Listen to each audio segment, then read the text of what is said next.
So, hello everyone, hope you all are doing good. So, today we are going to discuss character sketch of wife of the bath. तो एक चीज़ ध्यान में रखनी है कि जो कैंटरबरी टेल्स हैं, ठीक है जी, जो जॉफ्री चौसर ने लिखी है कैंटरबरी टेल्स, उसमें हमने बताया था कि हमारे पास टोटल कितने 30 पीपल्स हैं, 30 पिलग्रिम्स हैं जो कैंटरबरी जा रहे हैं, राइट, किसी यात्रा पे जा रहे हैं, किसी मंदिर में जा रहे हैं। तो वही चीज़ उन्होंने बोली कि उसमें से एक जो करेक्टर है ना वो वाइफ ऑफ बाथ का है। बाकी बहुत सारे करेक्टर्स हैं, जैसे नाइट का करेक्टर हो गया, स्क्वायर का करेक्टर हो गया, ये सब आप पढ़ोगे, ये मैं आपको बताऊंगी। बट द मोस्ट इम्पॉर्टेंट जो पेपर में डायरेक्ट 10 मार्क्स का क्वेश्चन आता है वो होता है वाइफ ऑफ बाथ का करेक्टर स्केच एक्सप्लेन करो, राइट। तभी मैंने 10 मार्क्स में प्रॉपर आपको ये नोट्स के साथ प्रोवाइड करूँगी ताकि प्रॉपर 10 मार्क्स में कैसे इसको लिखना है, कैसे उसके पॉइंट्स बनाने हैं, वो मैं आपको बता सकूँ, right. So let's start with character sketch of wife of bath. Important है, तभी 10 मार्क्स में आपको ये क्वेश्चन तैयार करवा रही हूँ, ठीक है, एग्जाम पॉइंट ऑफ व्यू से। Then comes with the introduction first. In Chaucer's Canterbury Tales, Chaucer opens with the description of 30 peoples who are going to a pilgrimage। जैसे मैंने स्टार्टिंग में ही आपको बताया था कैंटरबरी टेल्स में कि यहाँ पे 30 पिलग्रिम्स हैं, ठीक है, 30 पीपल्स हैं जो पिलग्रिमेज पे जा रहे हैं। Each person has distinct personality, और हर पर्सन जो है उसकी अपनी एक पर्सनैलिटी है, अपना एक करेक्टर स्केच है, करेक्टरिस्टिक्स हैं जो हम डिस्कस करेंगे one by one next video में। बट अभी इस वीडियो में हम उसमें से जो एक करेक्टर है वाइफ ऑफ बाथ का उसको डिस्कस करेंगे। That we can recognize from the way people behave, ठीक है जी। प्रॉपर एक स्टोरी है, जब हम समरी करेंगे उसमें मैं आपको बताऊंगी कि कैसे जो पिलग्रिम्स हैं वो पिलग्रिमेज पे जा रहे थे, कैसे वो बिहेव कर रहे थे, उनका बिहेवियर क्या था, और उन बेसिस पे उनके करेक्टर स्केच बताए जाएंगे, right. Introduction is done, now come with the background. The wife of bath is from the town of bath. इसको वाइफ ऑफ बाथ क्यों बोला गया है लेडी को? क्योंकि ये कौन से टाउन से बिलोंग करती थी? बाथ। बाथ एक टाउन का नाम है, जिस वजह से इस लेडी का नाम वाइफ ऑफ बाथ रखा गया, right. She consider herself to be the world's leading expert on love and relationship between the men and the women, right. वो अपने आप को क्या है, एक तरह से बहुत बड़ी एक्सपर्ट समझती थी, जस्ट बिकॉज जो वाइफ ऑफ बाथ है ना उसकी 5 शादियाँ हो रखी थी, ठीक है, उसने 5 बार शादियाँ की थी और उसे लगता था कि वो एक्सपर्ट है। लव एंड रिलेशनशिप जो है एक्सपर्टीज़ होते हैं वैसी थी वो, उसको खुद को ऐसा लगता था, ठीक है। And she works as a seamstress by profession. उसका प्रोफेशन क्या था? सिलाई बुनाई का मतलब वो काम करती थी, ठीक है। She works as a seamstress, मतलब उसका प्रोफेशन क्या था? सिलाई बुनाई करना। शी हैज़ मैरिड 5 टाइम्स, ठीक है, 5 बार उसने अपनी शादी की थी, 5 बार उसकी शादी हो रखी है, ठीक है। अब उसके बाद बैकग्राउंड के बाद आते हैं हम उसकी फिजिकल अपीयरेंस पे कि एक्चुअल में वाइफ ऑफ बाथ दिखती कैसी है। अब because she was def in either year and has gap teeth, ठीक है जी, जो वाइफ ऑफ बाथ है ना एक्चुअल में उसको थोड़ा कम सुनता है, ठीक है जी, एंड उसके जो टीथ है उसमें गैप्स हैं। She gave an unattractive impression, मतलब उसको देख के मतलब बहुत अनअट्रैक्टिव सी फीलिंग आती है। एक्चुअल में she was not at all attractive. Chaucer cleverly incorporates a reference to her tooth gap into the poem, ठीक है जी। चॉसर ने जानबूझ के क्या किया, एक तरह से रेफरेंस दिया वाइफ ऑफ बाथ का, उसकी फिजिकल अपीयरेंस के बारे में बताया कि उसको थोड़ा कम सुनता है और उसके टूथ में गैप है, ठीक है। In time of Chaucer, the lady who has gap in his tooth symbolize sensuality, one who has more interest in romantic relationship than domestic duties. Chaucer ने क्यों उनको एज अ पर्सनैलिटी एक तरह से चूज़ किया, उनके करेक्टर स्केच को इतने डीपली एक्सप्लेन किया, जस्ट बिकॉज चौसर बताना चाहते थे कि उनके टाइम पे, चौसर के टाइम पे जो लेडी होती थी ना, जिस लेडी के टीथ में गैप होता था, ठीक है, वो एक सिंबलाइज करती थी, एक इम्प्रेशन डालती थी, जिसका मतलब था सेंशुअलिटी।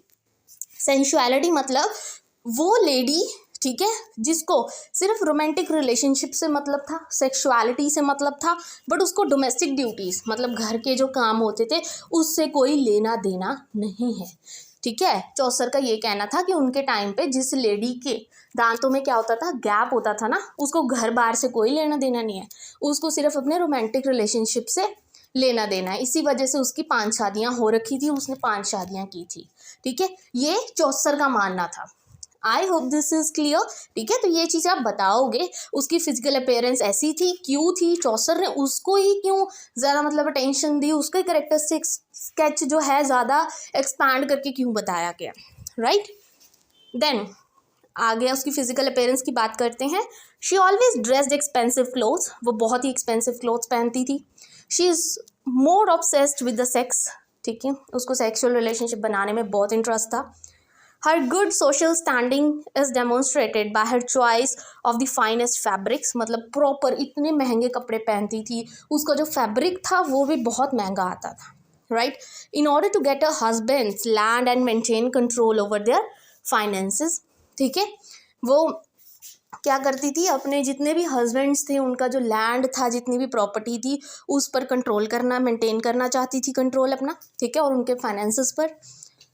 और उन्होंने बोला, ठीक है, a sensible woman would always try to gain affection where she has none, ठीक है। मतलब वाइफ ऑफ बाथ ने अपने वर्ड्स में ये चीज़ बोली कि जो एक सेंसिबल वुमेन होती है ना, जो घर बार की तरफ ज़्यादा ध्यान देती है, वो सिर्फ हमेशा ये ट्राई करेगी कि उसको अपने हस्बैंड का प्यार मिलता रहे, ठीक है, जबकि ऐसा होता नहीं है एक्चुअल में, तो वो उससे उल्टा चलती थी, ठीक है, हमेशा। फिर उसने बोला उसके बाद, but since I had all their land why should I bother trying to please them unless it were of my benefit and pleasure, ठीक है जी। तो वाइफ ऑफ बात ने बोला कि जो वुमेन्स होती हैं वो सारी ज़िंदगी क्या करती है, अपने हस्बैंड के आसपास उनके प्यार के लिए घूमती रहती हैं, बट एक्चुअल में उनको वो नसीब ही नहीं होता। बट कहती मैं ऐसी नहीं हूँ, वाइफ ऑफ बात ने बोला, I am not like that, ठीक है, मुझे सिर्फ उनका क्या लैंड चाहिए, उनके फाइनेंसेस चाहिए, उनका पैसा, उनकी जायदाद चाहिए, और जब तक मुझे वहाँ से बेनिफिट मिल रहा है, प्लेजर मिल रहा है, तब तक मैं उनके साथ हूँ, otherwise marry another guy, right. This is all about wife of Bath, समझ आ गया। Then this remark portrays a lady who is egoistical, इससे हमें क्या पता लगता है कि वो सिर्फ मतलब अपने शादियाँ क्यों करती थी, ठीक है, 5 शादियाँ हो रखी थी, वो उसको सिर्फ लैंड से मतलब था, उसके फाइनेंसेस पैसे मिल रहे थे उनको अपने हस्बैंड से, बहुत अमीर थे, तभी वो इतने एक्सपेंसिव क्लोथ्स पहनती थी, ठीक है जी। इससे क्या पता लगता है कि वो लेडी की क्या पिक्चर बन गई एक तरह से, कि वो क्या है, ईगोइस्टिकल है, ईगो है, full of ego and materialistic चीज़ों पे ज़्यादा ध्यान देती है, और शेमलेस है, उसको कोई शर्म नहीं है, राइट। देन अब इसी चीज़ को अगर फेमिनिस्टिक पॉइंट ऑफ व्यू से देखा जाए तो क्या, Chaucer's humorous creation the wife of the Bath, ये क्या थी, चौसर की क्रिएशन थी वाइफ ऑफ द बाथ। ये एक बहुत ही यूज़फुल टूल है अगर उसने हाईलाइट करना है एक्सपीरियंसेस को, सेंटिमेंट्स को, आइडियाज़ को, वुमेन्स इन दोज टाइम्स, ठीक है जी।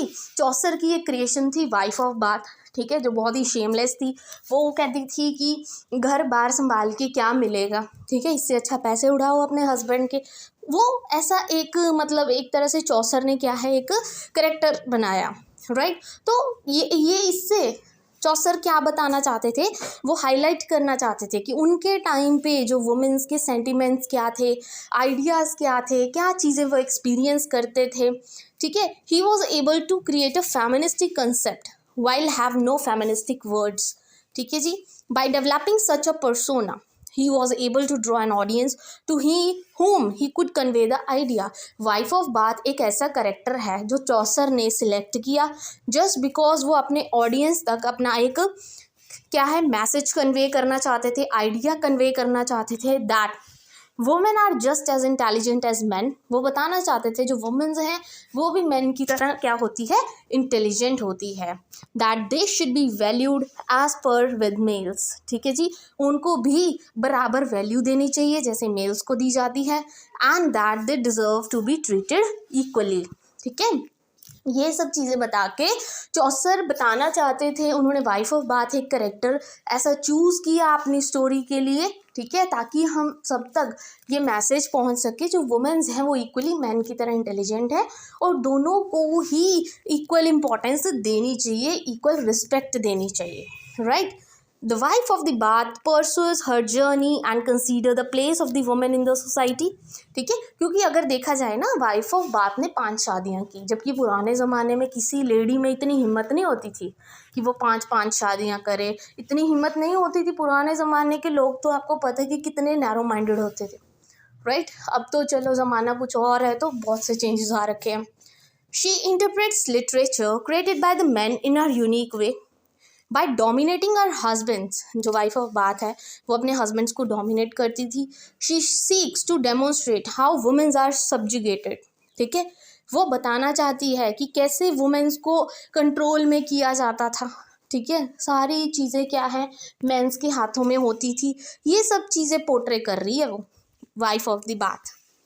The wife of the Bath even disapproves, वो डिसअप्रूव कर रही थी, मना कर रही थी the notion that women lack strength because she is able to defend her mind and body. ठीक है, वाइफ ऑफ बाथ ने ये चीज़ भी डिसअप्रूव कर दी कि जो वुमेन्स हैं वो स्ट्रेंथ लैक करती हैं, उनमें स्ट्रेंथ नहीं होती, because she is able to defend her mind and body. Then the last comes to the conclusion, तो फाइनली कंक्लूड करेंगे। To conclude that we can say that Chaucer's wife of Bath was ahead of her time। ठीक है, कि मतलब पुराने ज़माने में जैसे औरतों को घर से बाहर तक नहीं जाने दिया जाता था, ना वो जॉब्स करती थी। ठीक है जी, तो जो वाइफ ऑफ बाथ थी वो तो बहुत ही मतलब स्ट्रेट फॉरवर्ड थी, आगे तक फ्यूचर तक का मतलब ज़्यादा आगे के टाइम तक चली गई थी वो तो पुराने ज़माने में भी। ठीक है, जो बहुत ही चैलेंजिंग था, जबकि मेल डोमिनेशन ज़्यादा थी उस टाइम पे। असर्टिंग हर ओन राइट्स, ये वुमेन अपने राइट्स के लिए खड़ी हुई। And rejecting traditional notions of femininity. ठीक है, कि जो सारी डोमेस्टिक ड्यूटीज़ थी उन सबको इसने रिजेक्ट कर दिया। 5 टाइम्स मैरिज कर ली, जबकि पुराने ज़माने में ये सब अलाउड नहीं था। फिर भी इस वुमेन ने अपने लिए आवाज़ उठाई। ठीक है जी, अपने लिए स्टैंड लिया, वो बहुत ही बड़ी बात थी। और यही चीज़ वो बताना चाहते हैं चौसर अपनी स्टोरी में इस करेक्टर के थ्रू, named as wife of Bath. So this is all about today. I hope wife of Bath का आपको जो करेक्टर है वो अच्छा लगा होगा और समझ आ गया होगा अच्छे से। ठीक है जी, so I hope this is clear. So अगर आपको वीडियो अच्छी लगी हो then please don't forget to like and subscribe my channel. Thank you very much.